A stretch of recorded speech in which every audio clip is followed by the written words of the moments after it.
Bismillahirrahmanirrahim. Wassalatu wassalamu ala Rasulillah wa ala alihi wa sahbihi wa mawala. Wala hawla wala quwwata illa billah. Amma ba'du.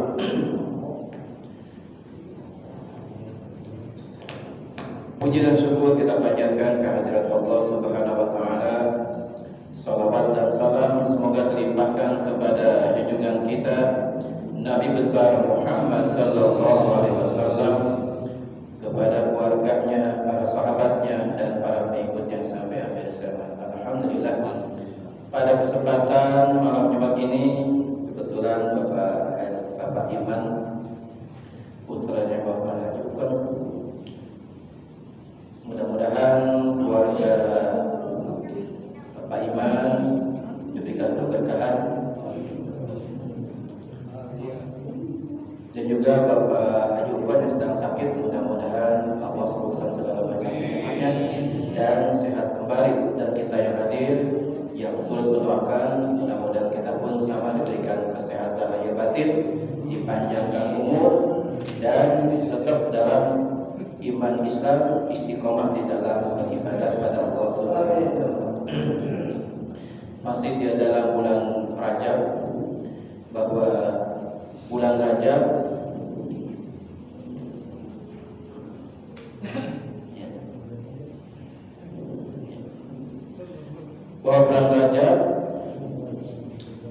bulan yang seharusnya kita lebih mendekatkan diri pada Allah, karena bulan Rajab bulan menabur benih. Rajabu syahrul ilqa'il badri. Bulan Rajab adalah bulan menebarkan benih. Wa Sya'ban syahrul syaqi. Bulan Sya'ban bulan menyiram. Wa Ramadan syahrul hasadi. Dan bulan Ramadan bulan memanen hasilnya. Wa man yaqra'ata fi syahr Rajab, barang siapa yang tidak menanam benih ketaatan di bulan Rajab, wala yasqi bima'il aini fi Sya'ban, dan tidak mengucurkan air mata di bulan Sya'ban, menyiram dengan air mata di bulan Sya'ban, kaifa yasiru hasadi rahmati fi Ramadan, maka bagaimana mungkin mendapatkan panen rahmat di bulan Ramadan. Jadi awal bulan Rajab kita berbenah diri, kita bertobat, tobatan nasuha. Karena di bulan Rajab ada istighfar Rajab, Rabbighfirli warhamni wa tub alayya 70 kali setiap hari. Dan ada tasbihnya, ya.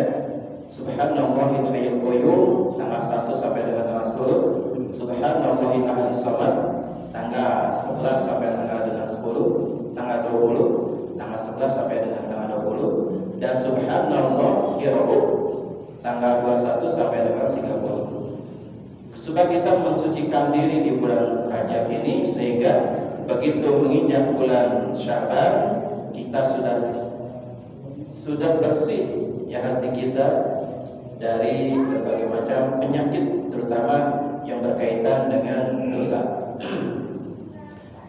Oleh karena itu bulan Rajab bulan khususnya untuk bertobat pada Allah, karena Rajabus syahrut taubat, bulan Rajab adalah bulan bertobat. Allah memberikan ampunan besar-besaran di bulan Rajab. Di bulan Rajab ada hari yang khusus, yaitu tanggal 27 Rajab, hari ketika Rasulullah dimi'rajkan oleh Allah Subhanahu wa taala, diperjalankan.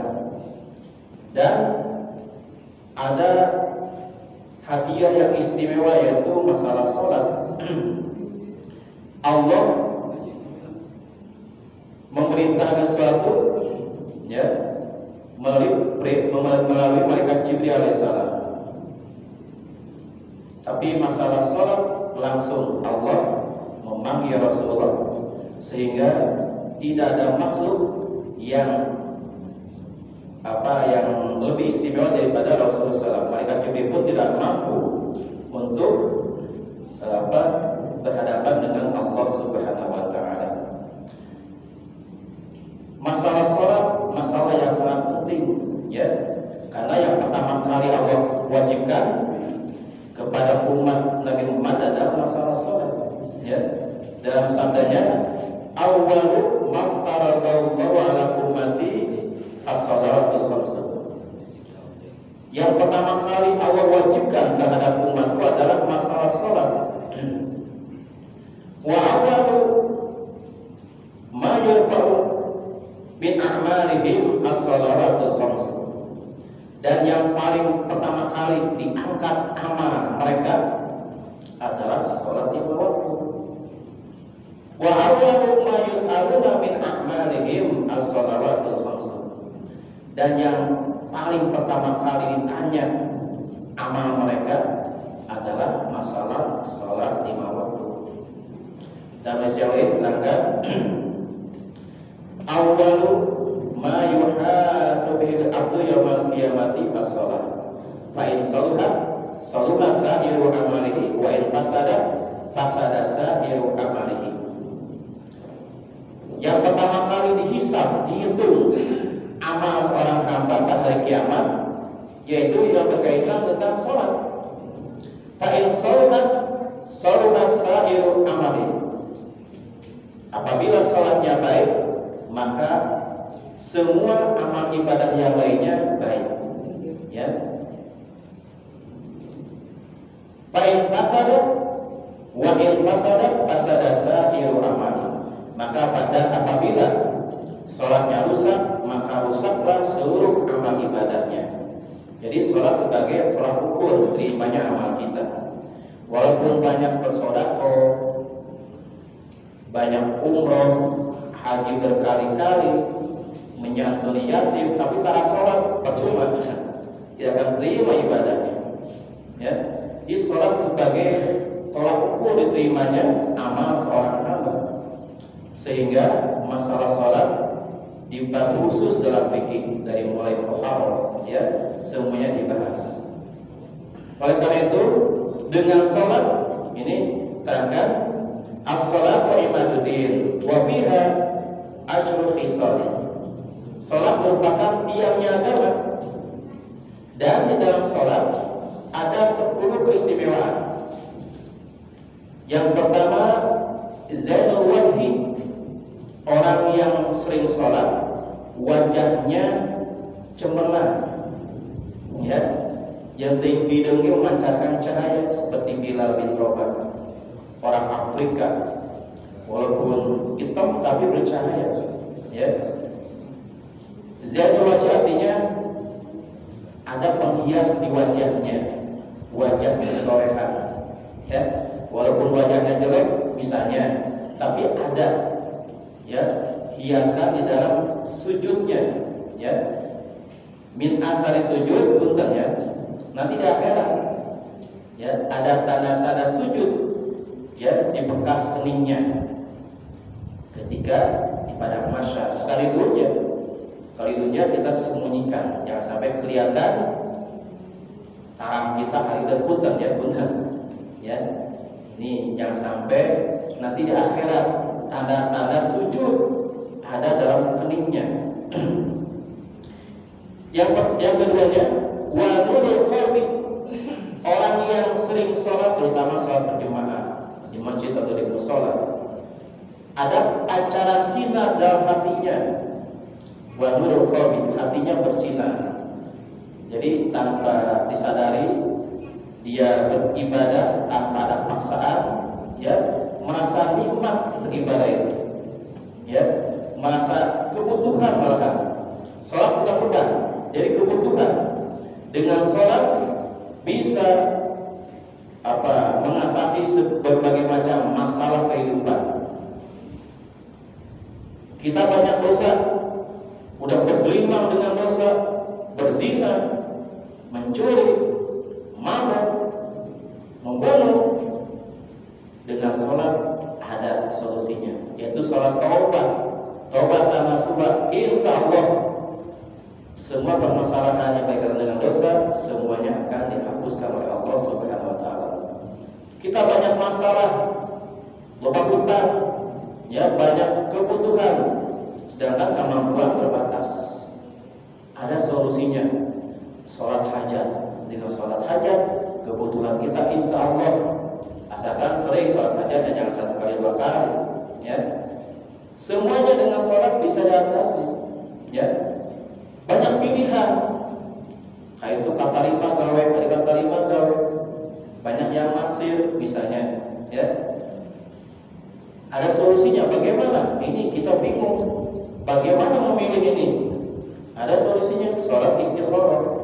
Allah yang akan memilihkan untuk dia terbaik. Ya, kalau dia sendiri mungkin tidak akan mendapatkan keberkahan, tapi Allah yang memilihkan dia sehingga dia mendapatkan keberkahan dalam hidupnya. Ingin naikkan derajat,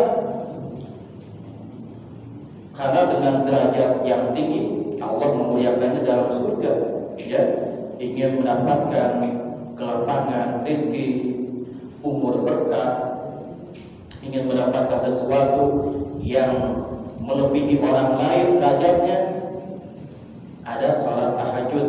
Dengan salat tahajud insya Allah orang akan ditinggikan derajat oleh Allah Subhanahu wa taala. Semuanya ada dalam salat.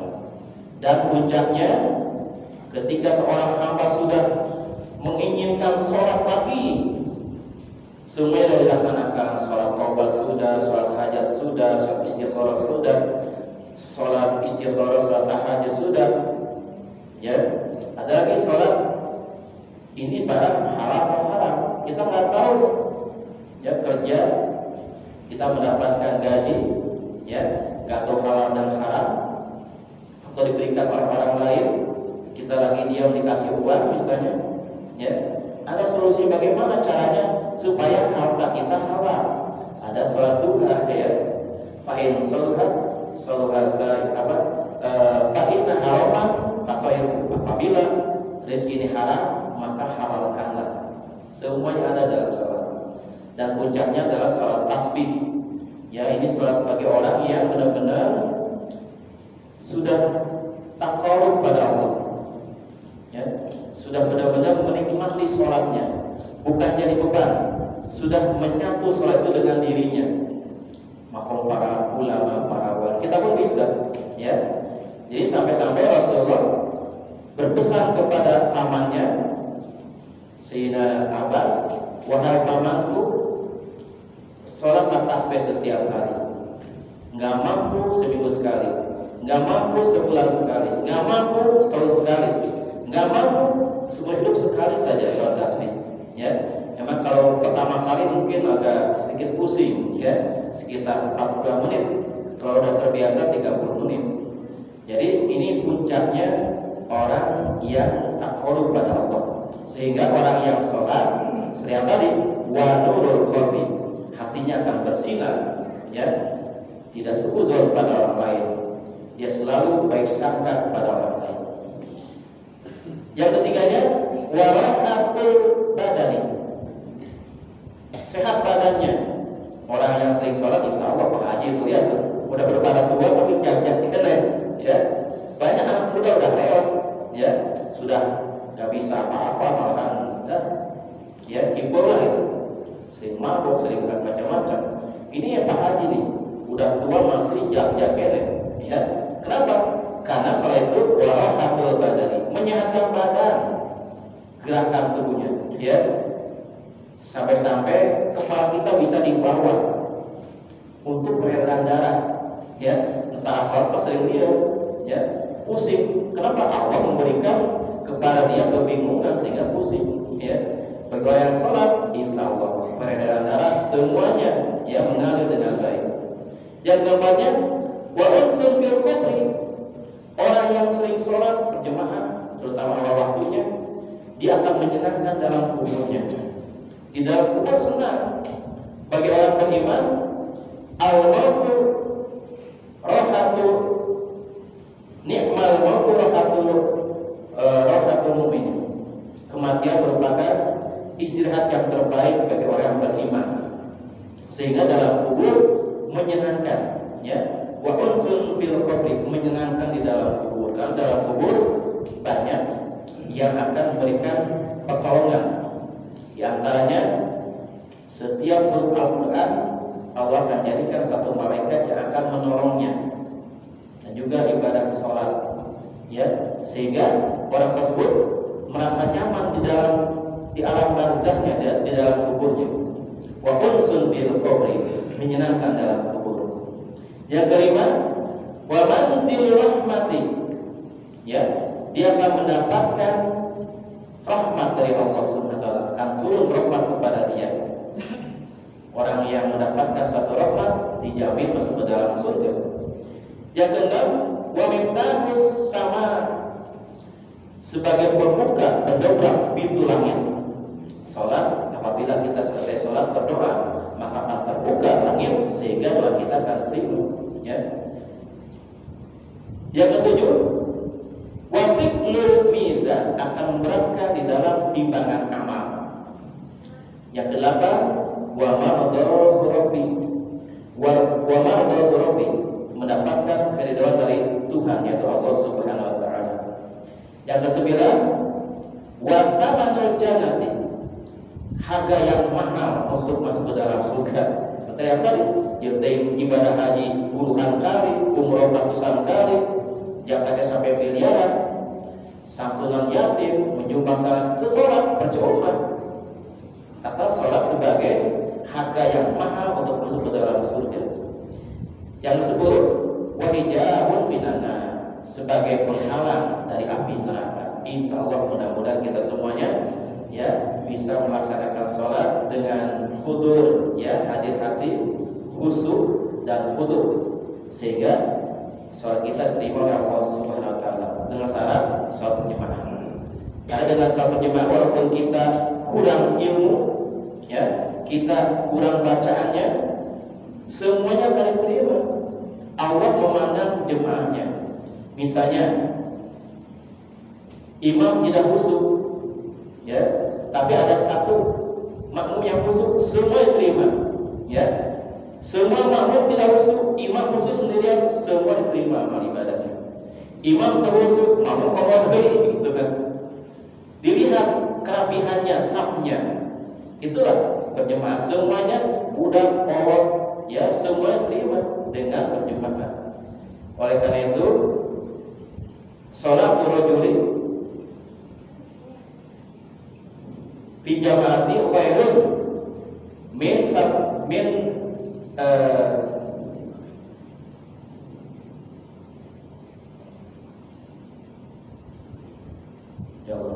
ya, sholat berjamaah itu lebih utama sholat seorang laki-laki berjemaah, lebih utama daripada sholat 40 tahun di rumahnya sendirian.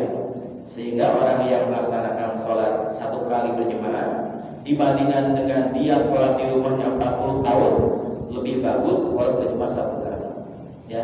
Itulah keutamaan sholat berjemaah. Apabila kita melaksanakan tepat dengan awal waktunya berjemaah, maka mendapatkan 27 derajat. Tapi kalau sendirian di rumah, hanya 1 bagian derajat. Oleh karena itu Rasulullah mewanti-wanti, ya, bagi tetangga masjid harus melaksanakan sholatnya di masjid. Sampai-sampai ada 2 pendapat, la sholata li jaril masjid illa fil masjid. Ini paham yang keras. Tidak sah bagi tetangga masjid kecuali sholatnya di masjid. Tapi Imam Syafi'i bijaksana, la sholata li jaril masjid illa fil masjid. Tidak sempurna bagi Imam Syafi'i, ya. Mazhab kita alhamdulillah tidak terlalu keras. Tidak sempurna bagi tetangga masjid kecuali sholatnya di masjid. Yang tadi imam yang 3 keras, tidak sah, tidak dianggap sholat bagi tetangga masjid kecuali sholatnya di masjid. Tapi Imam Syafi'i bijaksana, ya, tidak sempurna bagi tetangga masjid kecuali sholatnya di masjid. Demikianlah, mudah-mudahan manfaatnya. Kita doakan Bapak Haji Bukon, mudah-mudahan lekas sembuh dan bisa berkumpul sholat berjamaah dengan kita.